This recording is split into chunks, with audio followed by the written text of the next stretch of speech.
Well, everybody, we're fast approaching the end of the year. Get your affairs in order. You're not dying, but... Wait, what? Get your end-of-year affairs in order. I feel like the fact that you've thrown that in there makes me think that you know something about my health that I don't. Let's just save it for the end of the video, all right? Let's just get Great, to a sure, fun, right. upbeat thing. All right, I'll put it out of my mind. Here we go. This is going to be a two-parter video. This is about the biggest box office hits of 2018. We're going to follow that up in a couple of days with biggest the big box office nits. Yes, nits. Like if or you've bombs. got nits. Yeah, all It's of a those nit things. bomb. It's a nit bomb. It's a bomb full of those weird little things in your hair. Absolutely. Also, just bear in mind, these numbers are subject to change. We're recording this a little bit before Christmas. There might be a rush on DVDs.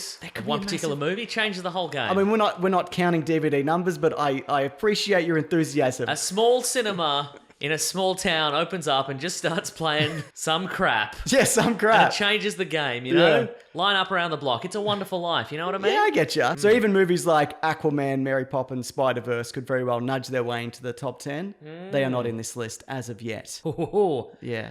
Should we update it when things change? I'm busy. It's Oh, Christmas, yeah. man. Come Yes, on. absolutely. Or it was Christmas. Yeah. At number 10, we've got Fantastic Beasts, The Crimes of Grindelwald. Did pretty well. Warner Brothers entry. I think it's the only Warner Brothers entry in the top 10. I believe so. With a worldwide gross of about 600K. Sorry. 600 million? 600K would be an absolute disaster.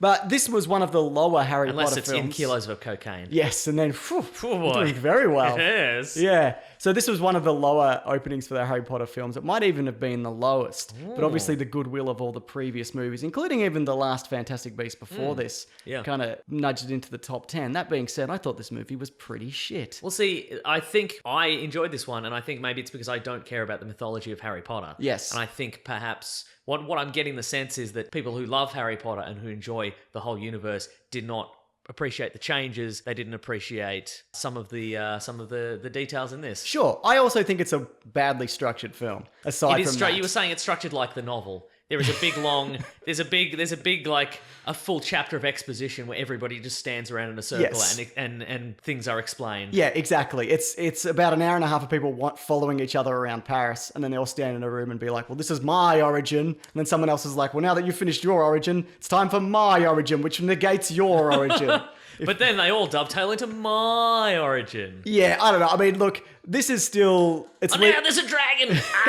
It's leading into a wizarding war, which I'm interested in, but I did not enjoy this at all. See, I was like, well, if there's going to be 3 more, Yeah. I've settled in for the long haul for this one as well, I think. I'm like, well, this is only 10 minutes of yappy yap and I can tune out. Sure, fair enough. Yeah. Next up at number 9, we've got Ant-Man and the Wasp. Oh, it did very well. One of the 3 Marvel entries into this. They all made it in. Yeah, I thought this was okay as a film. Uh-huh. It's pretty, I feel like it's in there with like your Thor 2. It's probably not quite as good as Doctor Strange because I like that quite a bit. Yep. It's kind of that level of kind of Marvel film. Not terrible. I didn't mind that they were telling a smaller story after Infinity War. I agree, yep. But I just didn't think it was as funny or interesting as it could have been. Here's the thing, I enjoyed it a lot, but I also think this is one of those movies that was ruined by the trailer. Yes. In that every effects shot and every action sequence, for the most part, is in the trailer. Everything that gets big and or small that's interesting in this, we saw. We knew was coming, and I think What's gonna become big in the kitchen? The salt shaker. We knew it. Yeah. What's gonna become small and then big on the streets of San Francisco? A couple of cars trucks. and Pez dispensers and, That's right. and whatevs. Is Ant-Man gonna become real big? You bet he is. And also, maybe if they hadn't have done that giant man in Civil War, that would have been a kind of better reveal in this movie. right. I don't think it's terrible by any stretch. I think it's, it's pretty good. And I think it's a very charming cast. I think Yeah. everybody does well in it as well. I think maybe these characters might work better in a larger ensemble piece also. Or a smaller ensemble piece. Because it's Ant-Man. The building was small, but we saw it in the trailer. That's good, Had a little Mason. handle on it. Remember that would have blown our minds. Okay, Mason, spot the anomaly in this top 10 list. Bearing in mind it's this next one. Bohemian Rhapsody. It's not an action film. Nobody's jumping or kicking each other. I haven't seen it. Shh, let me think. Is it Bohemian Rhapsody? It is, Mason. Okay, cool. Well done. Cool, thank you. Thank you. Have you seen this one? No, I didn't see it. No. I heard it was okay. I saw A Star Is Born and I heard it wasn't as good as that. And I'm like, I don't really want to go and see a lesser good musical, but it's doing super well. Also, it's not a musical, it's a songbook. It's a songbook musical. Because Yes. It's just the hits of Queen. Yeah, and it's kind of loosely structured around his life. I was speaking to Broden from Auntie Donna, which people should check out, very funny YouTube channel. And he was saying they moved up the sequence of events, like just before he does his Live Aid concert, he tells his bandmates that he's got AIDS, and everyone's like, oh no, and it's this big moment where they all come together. But that just didn't happen at all. See, that's also, I feel like biopics take a lot of liberties. Yes. And it's strange to me that you can go in there and be invested in the story, and then it turns out that half the things went out of sequence, and some of they just added or took away, you know. I mean, there's and I won't have it. Because also there's stories about Queen that I want to see.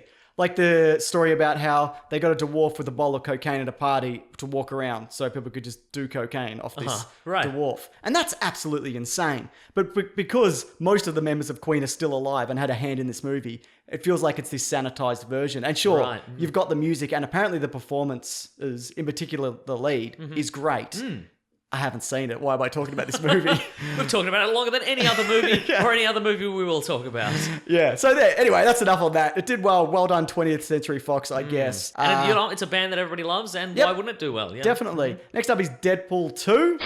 It's good. I thought it was better than the first one. The second Deadpool re-release, you know, the PG version doesn't count towards these numbers, but Deadpool did better than, I think it did, obviously it did a lot better than Justice League and movies that you'd think it would do worse than on a pretty limited budget. Right. But I thought it was, for someone who doesn't really care for the Deadpool character in comics, and, you know, he's just yapping away and shooting pop culture quips. Look, honestly, I thought by the end of the second one, I'd be tired of his shtick. Yeah. But I think it's a testament to the writing that they didn't run out of tricks. Yeah, I feel like it still felt fresh and enough to be like, yeah, I'll see another one of these. Not the Christmas re-release. I think I'm gonna see the Christmas re-release. I'll watch the Fred Savage scenes on YouTube. Cool, yeah. That's the only stuff I want to see. Next up, we have Paramount's Mission Impossible Fallout. One of my faves this year, I think. Me too. And probably the best Mission Impossible movie. It might just be. And that includes Mission Impossible 2, where he throws his sunglasses away and they explode. That's good. How did he even do that? It's also got his best hair. Yeah, that's true. So that actually counts for a lot. I agree. I like 1 for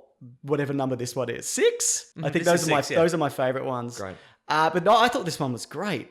And because a lot of the action, even in movies that I like this year, feel like it's just 4 people standing in front of separate green screens on separate days, shouting exposition into a gem they have to rescue or something. And they don't, a lot of it doesn't feel like anything. Yeah. There's a lot of action movies with fist fights and shootouts that don't feel like anything is happening. Yes. And this movie hits hard. Yeah. And it never stops rolling, which I appreciate. Me too. So good on you, Tom Cruise. Keep going until you die. Whether that be next year or the year after. Or never. Yes. Maybe it'll be the heat death of the universe. And he's grabbing onto that last piece of warmth, you know, in space. Good for him. Next up, Venom. Sony's had a pretty good year Spider-Man wise. Well received in Infinity War, Spider-Verse, which is one of the best movies of the year, I feel. And then they fluked one. Yeah, they and it's Venom. did. It's Venom. Venom? I don't... It's a man who gets symbiotically attached to a vending machine. I think it's fine. Yeah. It did way better than it should have, I feel. But what did you think? It's fine, and maybe I would have enjoyed it more if we hadn't early in the year already had a much better Venom movie in the form of Upgrade. Yeah, absolutely. Which was way better, and it had better action sequences, and it had a better storyline, and it was original, and it wasn't just CGI piles of goop slapping each other. Because that's what this movie was. Yeah. And it's symbiote versus symbiote, it's just, I think you said this earlier this year, it's just black spaghetti tangling around each other. Yeah, they didn't even make the protagonist and the antagonist different colours. They're just black and white. I think because they want to do Carnage. Like, we'll save red. Save red for the later, next one. Look, it's fine. I feel like they could have leaned more into the Tom Hardy stuff. Apparently there's a lot of that which got cut out, because that was the stuff that I really enjoyed. Yeah, right. But all the generic, like... Just him moping around in his underpants in his apartment. That's what I want to see. Next up, we got Incredibles 2. This made $1.2 billion. Wow. Long time coming. I think it's good. Yes. But it's not, it's especially after seeing Spider-Verse.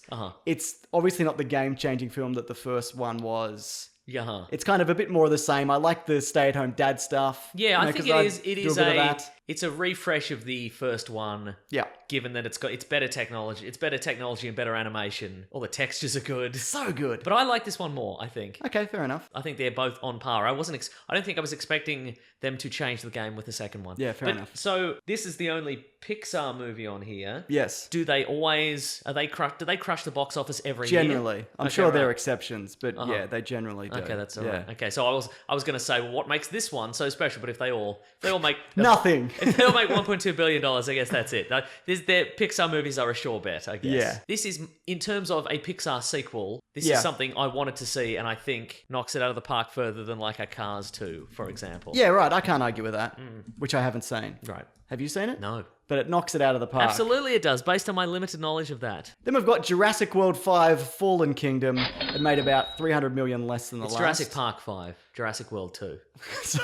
Sorry. Apologies. That's all right. I know you're a purist. So, not good. Says you. I really thought it was going to be something. Like, I thought they were hiding some stuff in the trailers, and they were. Yeah. But none of it was interesting. The stuff on the island, which I thought I wouldn't enjoy as much as the dinosaur chasing someone through a haunted mansion, I thought was much better. Chris Pratt touches lava with his bare hand at one point. He sure does. I'm fairly confident that happens. He certainly goes near it. Yes. And who would? Who would? A brave soul, such as Chris Pratt, or whatever his character is called. Look, and, the people are charming in it, but I think these newer Jurassic World /Park films lack the characters of the first one. I think that's where all these sequels fall down. And I don't think that's a matter of just bringing back those characters. Some of them are dead in real life, like Muldoon, and some of them are 60 years old and wouldn't be on an island running around. Sure. Sam Neill. But where are your compelling characters? You're probably right. Yeah. But at the same time, I'm going to stick with my original hypothesis, which is all the Jurassic Park movies are about the same quality-wise. You are 100% wrong. Nah, I'm right. Was Goldblum in the last one for a minute? No, he was in the trailer for this and then the movie. But it's weird because he's in the trailer and he's talking about, like, just let the dinosaurs explode on the island. And then at the end, he's like, they all got out and there's going to be trouble afoot. But he's wearing the same clothes and it looks like the same day. So I don't know whether he sat in that Inquisition for the weeks. For the duration, yeah, right. This movie also had a cracking opening when they go into the tank and the monosaur is alive or whatever it's called, Mosasaurus. Right. Yeah, it did, yeah. I mean, I don't even care why it's alive. It just is. It's fine. But then after that, it's just like, bleh. And he touches lava, which I respect. I've come to respect. Would you go see Jurassic World 3, Jurassic Park 6 if Sam Neill came back and Laura Dern? I'd see them all, no matter who comes back. All right, okay. It wouldn't matter well, to they've me. got you, haven't they? They really have. Next up, number 2 is Black Panther with about 1.3 billion again. Who would have thought that making a movie with a diverse cast would be profitable in a diverse world? Not me. Me neither. I think this caught them off guard, especially considering the fate of Black Panther in Infinity War.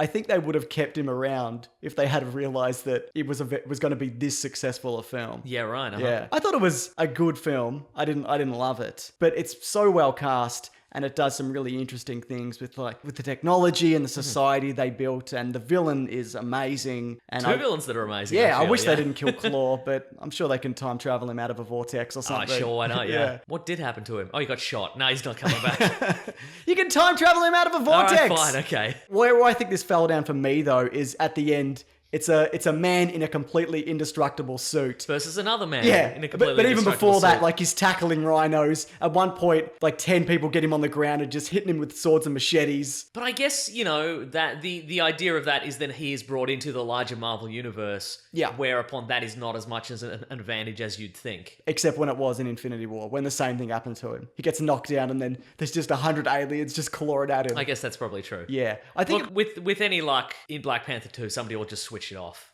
I think that's the obvious end point, is somebody will be like... Well, it's a sound thing, isn't it, as well? You can switch uh-huh. some sound on. And Switch some sound on, exactly. Get some tunes going. Get some tunes going. I like this movie a lot. I think it's great. Yeah. I think design-wise it's great. Casting was great. Villain's Soundtrack's great. Yeah. Again, any movie where for a second you think of the villain's plot and go, hey, maybe he's right. Yes. I think that's a good sign. Until he starts shipping weapons all over the world. Oh, yeah, that was probably bad, ultimately. Yeah, I think maybe if he had have turned up at the end for the final confrontation and he hadn't had the flower to give him his powers back. Yes. So he's got the suit, but he's not as strong as the other guy who's got the same suit as him. Yeah, right. Maybe that would have changed it for me. But it's still a great film. And finally, we've got A cool $700 million more than the number 2. $2.048 billion.